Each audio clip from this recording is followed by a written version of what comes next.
A scathing report on 60 Minutes about Allegiant Airlines may have you thinking twice before you book that budget flight. This stuff is pretty crazy. Brightside's Jenny Dean is at St. Pete Clearwater Airport, where Allegiant is that airport's largest carrier.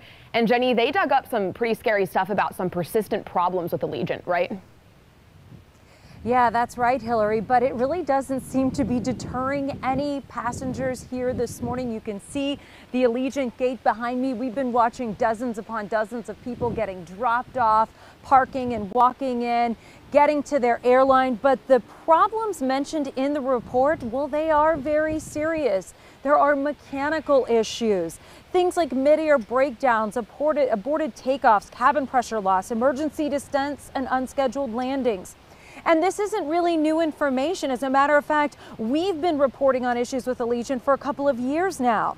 The low-cost airline is one of the most profitable in the country, flying to over 100 destinations, including right here at St. Pete Clearwater Airport. And as a matter of fact, this particular airport had a record last month, flying more than 237,000 people, due in large part to its largest carrier, Allegiant. However, if you watched 60 Minutes last night, you may be thinking twice.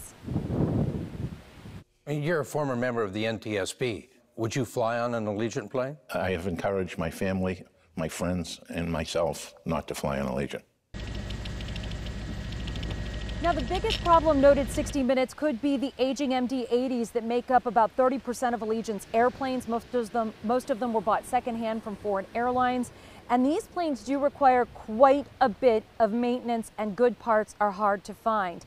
Now, Allegiant's Vice President of Operations did respond after the report by sending a letter to its employees and its customers. That letter stated in part that 60 Minutes' story was grossly misleading, outdated, and that it focused on incidents that were several years old. And 60 Minutes even sent out a tweet saying, "It must be noted that there's been a sharp drop-off in the number of Allegiant's service difficulty reports since they were notified, the airline and the FAA, since they notified the airline and the FAA that they were doing this story."